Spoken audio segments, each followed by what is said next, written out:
여러분, 안녕하세요. 질문이 있습니다. 여러분, 살면서 누군가에게 깊이 상처받은 적 있으신가요? 믿었던 사람에게, 오래 알고 지낸 사람에게, 설마 그 사람이 그럴 줄은 몰랐던 사람에게 그 상처가 아직도 가슴 어딘가에 남아 있으신가요? 혹시 이런 경험 있으신가요? 상처를 준 사람에게 오히려 내가 먼저 연락해서 우리 사이에 왜 이러냐고 했습니다. 그런데 돌아온 것은 사과가 아니라 더 깊은 무시였습니다. 또는 억울한 마음을 참지 못하고 주변에 털어놨더니 어느새 내가 예민하고 이상한 사람이 되어 있었습니다. 아니면 그냥 용서하고 예전처럼 잘 대해줬는데 똑같은 상처가 또 반복됐습니다. 그 순간 이런 생각이 드셨을 겁니다. 내가 너무 예민한 건가? 그냥 넘어가야 하나? 이렇게까지 상처받는 내가 문제인가? 아, 그냥 요즘 바빠서요. 웃으면서 짧게 설명하지 마십시오. 그 짧은 한마디가 여러분을 지켜줍니다. 그 마음이 쌓이면 어느 날부터 사람을 믿는 것 자체가 두렵습니다. 또 상처받을까봐 마음을 닫게 됩니다. 관계를 맺는 것이 무섭고 먼저 다가가는 것조차 겁이 납니다. 상처를 준 사람은 아무렇지 않은데 나만 혼자 무너지고 있습니다. 말씀드리고 싶습니다. 이것은 여러분이 약해서가 아닙니다.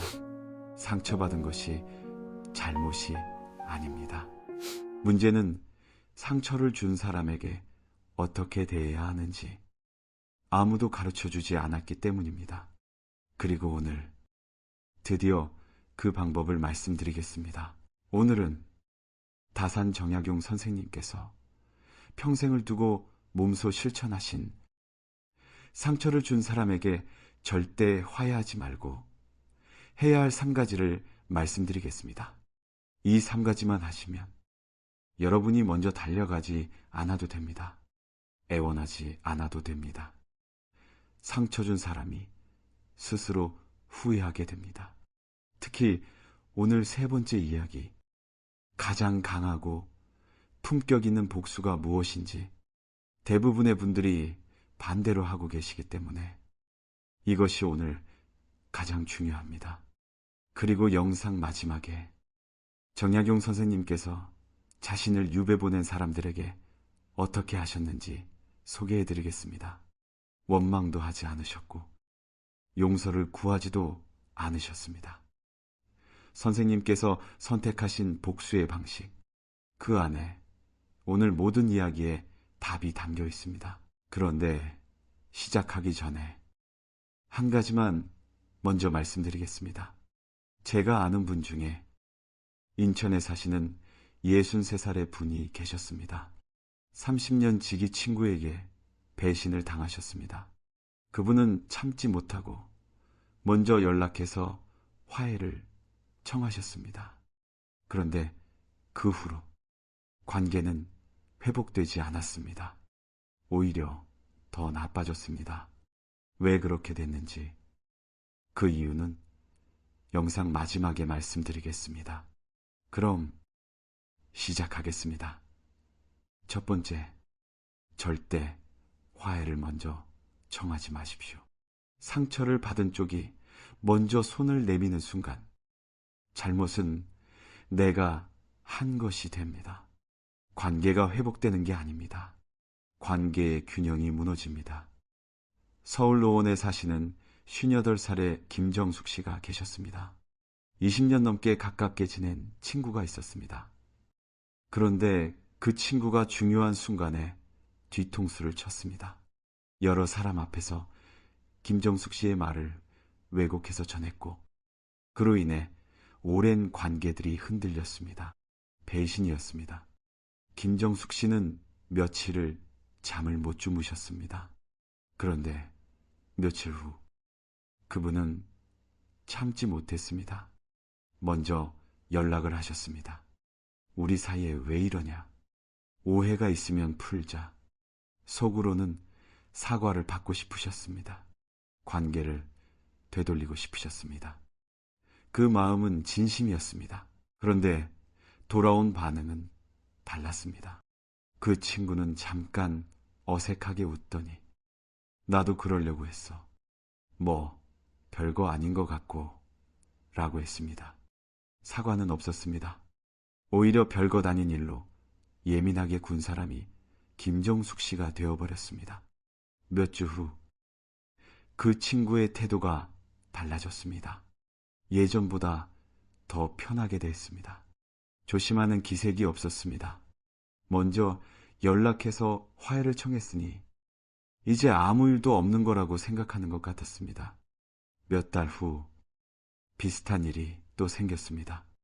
그 친구는 똑같은 방식으로 김정숙 씨에게 상처를 줬습니다.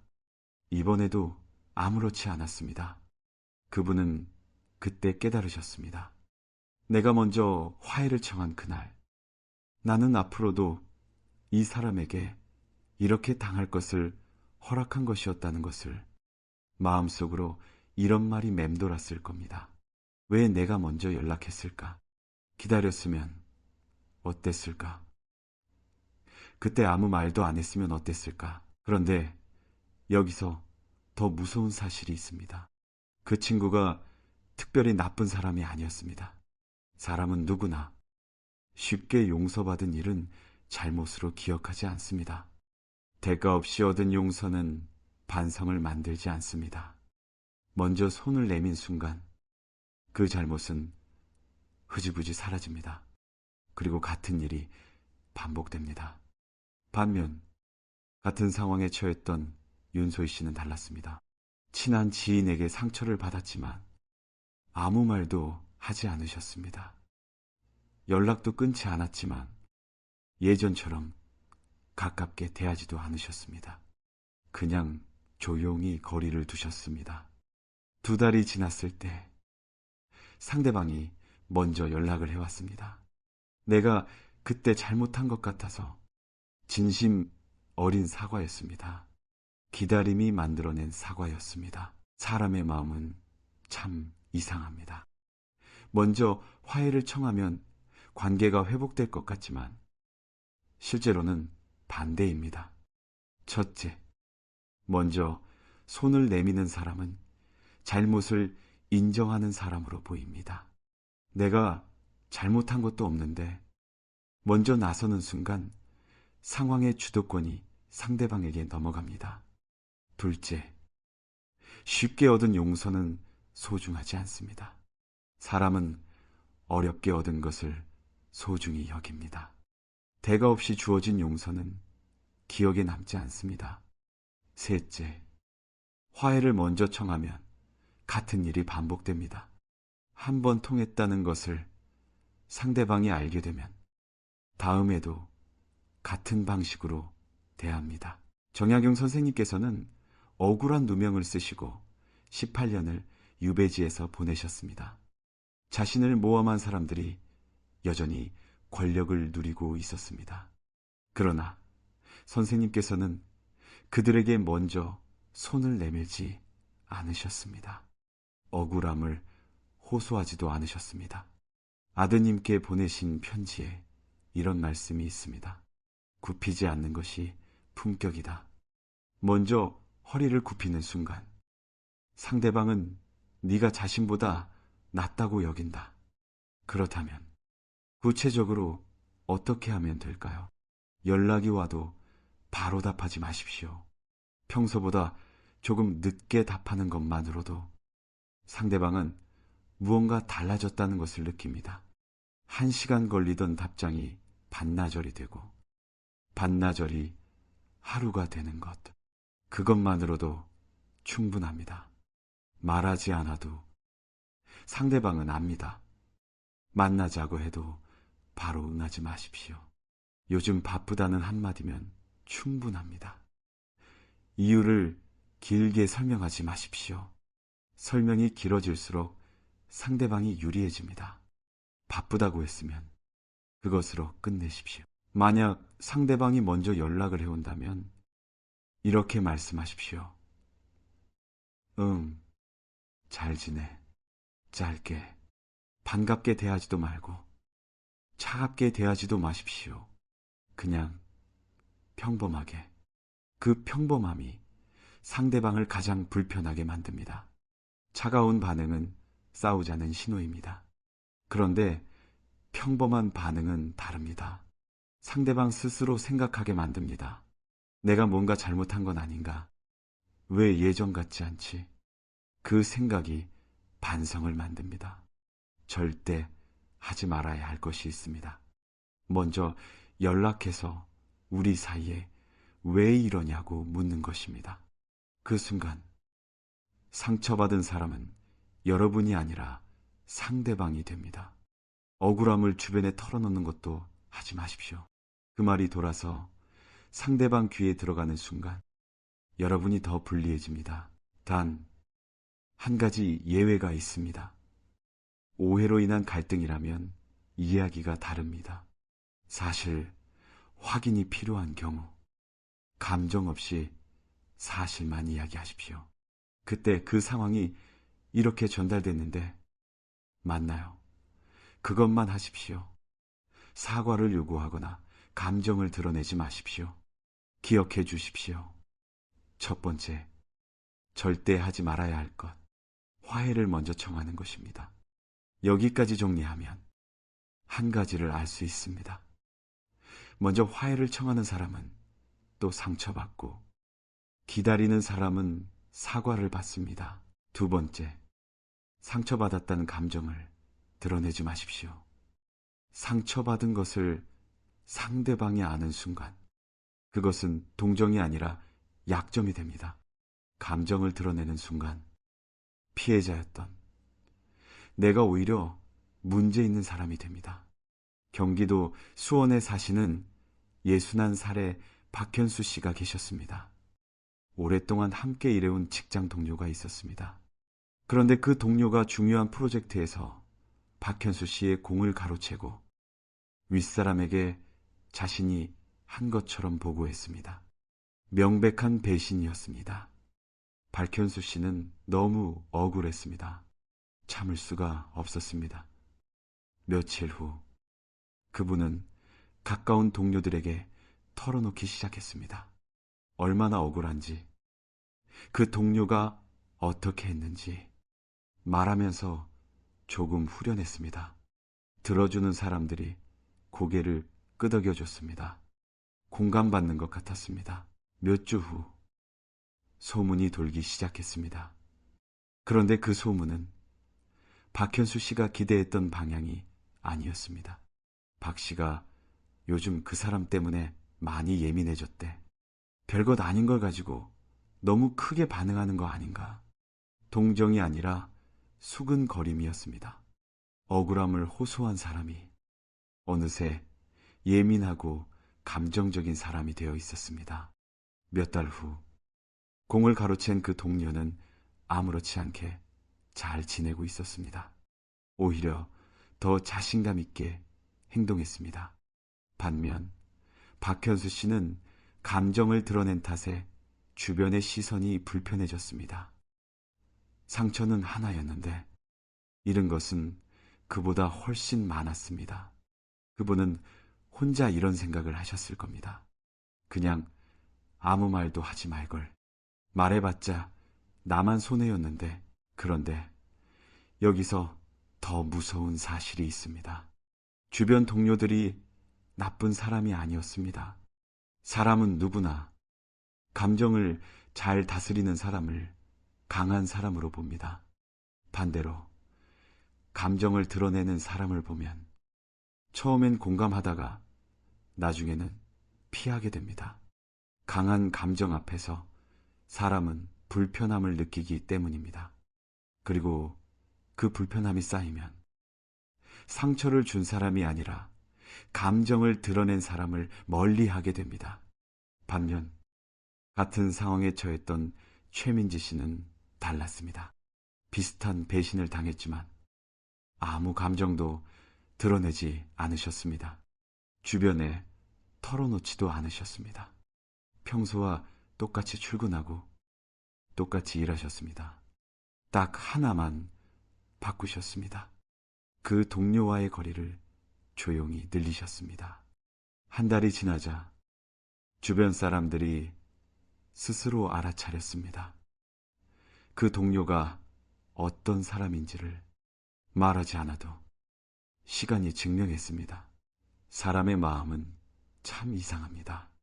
억울함을 드러내면 공감받을 것 같지만 실제로는 반대입니다. 첫째, 감정을 드러내는 순간 주도권이 상대방에게 넘어갑니다. 내가 얼마나 상처받았는지를 상대방이 알게 되면 그것은 상대방에게 힘이 됩니다. 내가 이 사람에게 이렇게까지 상처받는다는 것을 아는 순간 상대방은 오히려 더 당당해집니다. 둘째, 감정을 호소하는 사람은 약한 사람으로 기억됩니다. 억울하다고 말하는 사람을 사람들은 처음엔 듣지만 시간이 지날수록 피하게 됩니다.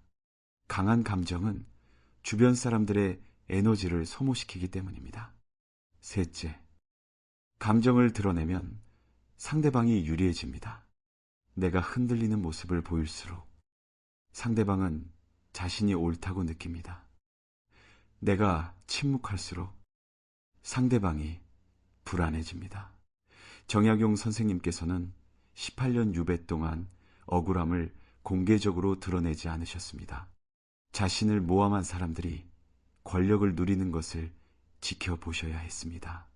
얼마나 분하셨을까요? 얼마나 억울하셨을까요? 그러나 선생님께서는 그 감정을 밖으로 꺼내지 않으셨습니다. 대신 학문으로 증명하셨습니다. 아드님께 보내신 편지에 이런 말씀이 있습니다. 분노를 드러내는 것은 상대방에게 무기를 주는 것이다. 네가 흔들리지 않을 때 상대방이 흔들린다. 그렇다면 구체적으로 어떻게 하면 될까요? 상처받은 순간 그 자리에서 아무 반응도 하지 마십시오. 표정을 바꾸지 마십시오. 말을 잃지 마십시오. 그냥 평소와 같은 표정으로 있으십시오. 그 순간 아무 반응이 없다는 것이 상대방을 가장 당황하게 만듭니다. 예상했던 반응이 나오지 않을 때 사람은 불안해집니다. 그 불안이 나중에 반성이 됩니다. 집에 돌아와서 혼자 있을 때 감정을 푸십시오. 일기를 쓰셔도 됩니다. 혼자 크게 소리를 내셔도 됩니다. 하지만 그 감정을 밖으로 꺼내지는 마십시오. 주변에 털어놓고 싶은 마음이 드실 겁니다. 그 마음이 자연스럽습니다. 하지만 말하는 순간 그 말은 어디로 갈지 모릅니다. 말하지 않은 감정은 내 안에 있습니다. 말한 감정은 이미 내 것이 아닙니다. 만약 누군가 요즘 그 사람이랑 사이가 안 좋은 것 같던데 라고 물어온다면 이렇게 말씀하십시오. 아, 그냥 요즘 바빠서요. 웃으면서 짧게 설명하지 마십시오. 그 짧은 한마디가 여러분을 지켜줍니다. 절대 하지 말아야 할 것이 있습니다. SNS에 감정을 올리는 것입니다. 직접적으로 쓰지 않더라도 읽는 사람은 압니다. 그리고 그것이 상대방 귀에 들어가는 순간 여러분이 더 불리해집니다. 공개적으로 억울함을 호소하는 것도 마찬가지입니다. 그 순간부터 싸움의 시작은 여러분이 된 것입니다. 단 한 가지 예외가 있습니다. 법적으로 대응해야 할 심각한 피해라면 이야기가 다릅니다. 그 경우에는 감정이 아니라 증거를 모으십시오. 말이 아니라 기록으로 남기십시오. 감정 없이 사실만으로 대응하는 것이 가장 강합니다. 기억해 주십시오. 두 번째, 절대 하지 말아야 할 것, 감정을 드러내는 것입니다. 여기까지 정리하면 한 가지를 알 수 있습니다. 감정을 드러내는 사람은 약해 보이고 감정을 다스리는 사람은 강해 보입니다. 지금까지 두 가지를 말씀드렸습니다. 화해를 먼저 청하지 말 것, 그리고 감정을 드러내지 말 것. 이 두 가지만 지키셔도 상황이 달라지기 시작합니다. 이제 마지막 세 번째 이야기입니다. 오늘 가장 중요한 것, 가장 강하고 품격 있는 복수가 무엇인지 조금만 더 함께 해주십시오. 세 번째, 상처를 준 사람보다 더 잘 사십시오. 분노로 갚으려 하지 마십시오. 분노는 상처 준 사람을 태우지 않아 나를 태웁니다. 가장 강한 복수는 그 사람보다 더 빛나는 삶을 사는 것입니다. 부산에 사시는 57살의 이미숙 씨가 계셨습니다. 오랫동안 함께 사업을 키워온 동업자가 있었습니다. 그런데 그 동업자가 어느 날 갑자기 계약을 깨고 이미숙 씨 몰래 독자적으로 사업을 시작했습니다. 수년간 함께 쌓아온 것을 혼자 가져간 것이었습니다. 배신 중에서도 가장 뼈아픈 배신이었습니다. 며칠 후 이미숙 씨는 잠을 못 주무셨습니다. 밥도 제대로 드시지 못했습니다. 눈을 뜨면 그 사람 생각이 먼저 났습니다. 어떻게 그럴 수 있지? 내가 뭘 잘못한 건가? 어떻게 갚아줄 수 있을까? 머릿속이 온통 그 생각으로 가득 찼습니다. 몇 주 후 건강이 나빠지기 시작했습니다. 잠을 못 자니 몸이 무너졌습니다. 예전에 좋아했던 것들이 아무 의미 없게 느껴졌습니다. 주변 사람들과의 관계도 어색해졌습니다. 분노가 모든 것을 집어삼키고 있었습니다. 몇 달 후 그 동업자는 새로운 사업을 잘 키워가고 있었습니다. 아무렇지 않은 얼굴로 살고 있었습니다. 반면 이 미숙 씨는 분노 속에서 그 시간을 다 보냈습니다. 건강도 잃고 에너지도 잃고 소중한 시간도 잃었습니다. 그분은 그때 깨달으셨습니다. 내가 그 사람을 생각하는 동안 그 사람은 나를 생각하지 않았다는 것을. 마음속으로 이런 말이 맴돌았을 겁니다. 왜 나만 이러고 있지? 그 사람은 잘만 사는데 내가 이렇게까지 해야 하나? 그런데 여기서 더 무서운 사실이 있습니다. 분노는 공평하지 않습니다. 내가 분노하는 동안 상대방은 아무 영향을 받지 않습니다.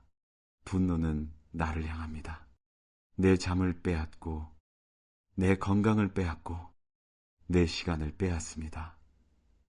상처를 준 사람이 가져간 것보다 분노가 가져가는 것이 훨씬 많습니다. 상처는 한 번이지만 분노는 매일 나를 다시. 반면 같은 배신을 당했던 정은아 씨는 달랐습니다. 처음엔 물론 힘드셨습니다. 하지만 한 달이 지난 후 결심을 하셨습니다. 그 사람 생각에 쓰는 에너지를 전부 나를 위해 쓰겠다고 오래 미뤄뒀던 공부를 시작하셨습니다. 건강을 챙기기 시작하셨습니다. 새로운 사람들을 만나기 시작하셨습니다. 3년 후 그분의 삶은 배신을 당하기 전보다 훨씬 나아져 있었습니다. 그리고 그 동업자는 그분의 소식을 들을 때마다 스스로 후회했다고 합니다. 사람의 마음은 참 이상합니다. 잘 사는 사람 앞에서 사람은 함부로 할 수 없습니다.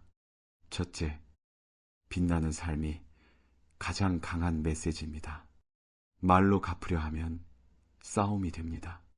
하지만 삶으로 보여주면 누구도 반박할 수 없습니다. 상처 준 사람보다 더 잘 사는 것, 그것이 어떤 말보다 강합니다. 둘째, 잘 사는 사람을 보면 상대방이 스스로 후회합니다. 말로 잘못했다는 사과를 받는 것보다 상대방이 스스로 후회하게 만드는 것이 더 큰 복수입니다. 그리고 그 후회는 평생 갑니다. 셋째, 분노에 쓰는 에너지를 나를 위해 쓰는 순간 삶이 달라집니다. 그 에너지는 엄청납니다. 상처에 분노할 만큼의 에너지가 있다면 그것으로 무엇이든 할 수 있습니다. 정약용 선생님께서는 자신을 유배 보낸 사람들에게 복수를 꿈꾸지 않으셨습니다. 대신 그 시간을 온전히 학문에 쏟으셨습니다. 목민심서, 경세유표, 흥음신서, 유배지에서 쓰신 저서가 500권이 넘습니다. 자신을 핍박한 사람들은 권력과 함께 사라졌지만 선생님께서 남기신 것은 200년이 지난 지금도 살아있습니다. 아드님께 보내신 편지에 이런 말씀이 있습니다. 네, 적은 네가 분노할 때 웃는다. 그러나 네가 빛날 때 그들은 침묵한다. 그렇다면 구체적으로 어떻게 하면 될까요? 지금 당장 그 사람 생각에 쓰는 시간을 계산해 보십시오. 하루에 얼마나 그 사람을 떠올리시나요? 1시간이라면 그 1시간을 나를 위해 쓰십시오. 오래 미뤄뒀던 것을 시작하십시오. 배우고 싶었던 것, 하고 싶었던 것, 가고 싶었던 것, 작은 것이어도 됩니다. 중요한 것은 그 시간이 그 사람이 아니라 나를 향해야 한다는 것입니다. 몸을 챙기십시오. 잠을 자십시오. 밥을 드십시오. 운동을 하십시오. 분노는 몸을 먼저 무너뜨립니다. 몸이 무너지면 모든 것이 무너집니다. 나를 지키는 것이 가장 먼저입니다. 그리고 새로운 사람들을 만나십시오. 상처를 준 사람이 있던 자리에 새로운 좋은 사람들이 들어오면 그 상처가 작아집니다. 빈자리를 슬퍼하지 마십시오. 그 자리에 더 좋은 사람이 올 수 있습니다. 절대 하지 말아야 할 것이 있습니다.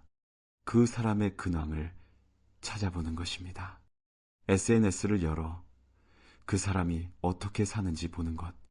그 순간부터 다시 비교가 시작됩니다. 비교는 분노를 키웁니다. 보지 마십시오. 알지 마십시오. 모르는 것이 나를 지키는 방법입니다. 단 한 가지 예외가 있습니다. 직접적인 피해가 계속되고 있다면 거리를 두는 것이 먼저입니다. 완전히 관계를 끊을 수 있다면 끊으십시오. 더 잘 사는 것은 안전한 거리가 확보된 후에 시작할 수 있습니다. 기억해 주십시오. 세 번째, 가장 강한 복수. 상처를 준 사람보다 더 잘 사는 것입니다. 여기까지 정리하면 한 가지를 알 수 있습니다. 분노에 사는 사람은 과거에 갇히고 잘 사는 사람은 미래로 나아갑니다. 오늘 제가 드린 이야기의 뿌리가 어디에 있는지 이제 말씀드리겠습니다. 1801년 겨울, 전라도 강진, 바람이 매섭게 불던 날이었습니다. 정약용 선생님께서는 유배지의 낡은 방에 홀로 앉아 계셨습니다. 자신을 모함한 사람들은 한양에서 권력을 누리고 있었습니다.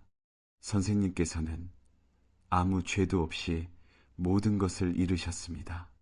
관직도, 재산도, 가족과 함께하는 시간도. 얼마나 억울하셨을까요? 얼마나 분하셨을까요? 그 감정을 모르는 사람은 없을 겁니다. 그러나 선생님께서는 그 감정을 분노로 쏟지 않으셨습니다. 원망의 편지를 쓰지 않으셨습니다. 복수를 꿈꾸며 밤을 지새우지 않으셨습니다. 대신 붓을 드셨습니다. 그리고 쓰기 시작하셨습니다. 목민심서, 경세유표, 흠음신서. 유배지의 차가운 방에서 선생님께서는 백성을 위한 글을 쓰셨습니다. 자신을 핍박한 사람들에 대한 분노를 학문으로 바꾸셨습니다. 억울함을 지혜로 바꾸셨습니다. 18년의 유배 기간 동안 500권이 넘는 저서를 남기셨습니다. 아드님께 보내신 편지에 이런 말씀이 있습니다. 네, 적은 네가 분노할 때 웃는다. 그러나 네가 빛날 때 그들은 침묵한다. 가장 강한 복수는 그들보다 더 빛나는 삶을 사는 것이다. 선생님을 유배 보낸 사람들은 역사 속에 사라졌습니다. 그러나 선생님께서 유배지에서 쓰신 글은 200년이 지난 지금도 살아 있습니다. 이것이 선생님께서 선택하신 복수였습니다. 분노가 아니라 품격으로, 말이 아니라 삶으로. 인천에 사시던 그 63살의 분 기억하시나요? 30년 지기 친구에게 배신당하고 먼저 화해를 청했던 그분은 나중에 이런 말씀을 하셨습니다. 그때 그냥 아무 말도 안 하고 내 삶을 살 걸 그랬어요.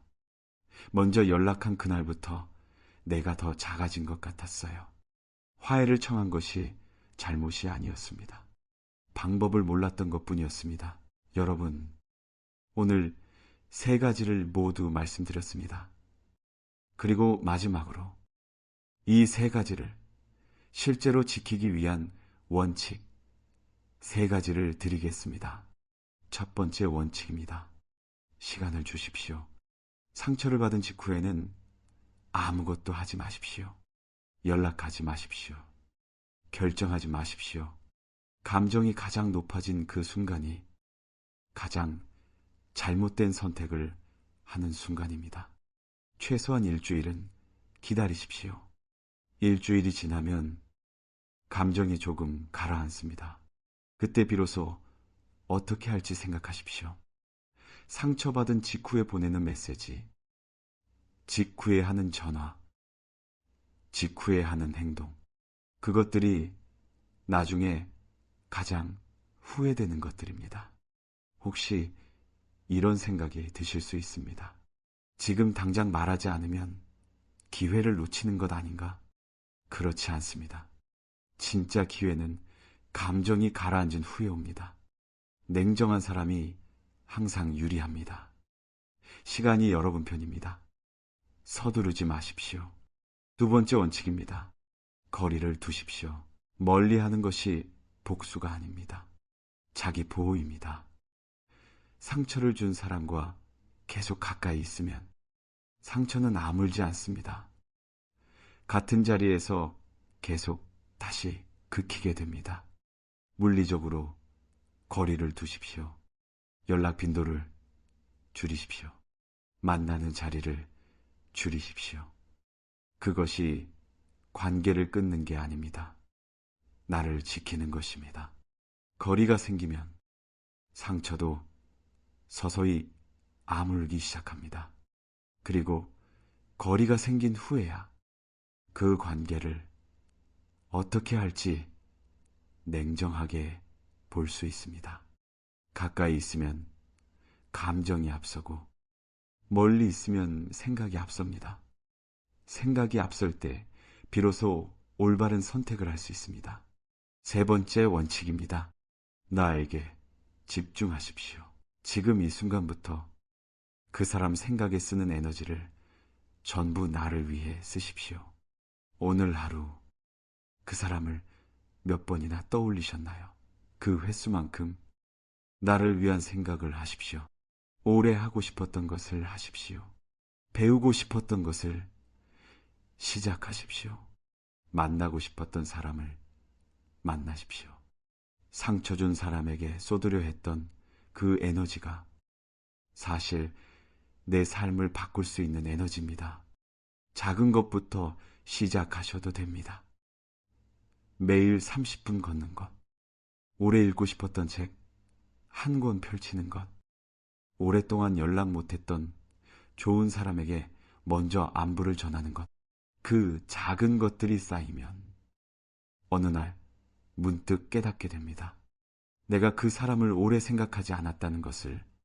그것이 상처가 아문 순간입니다. 그것을 나를 위해 쓰는 순간 삶이 달라지기 시작합니다.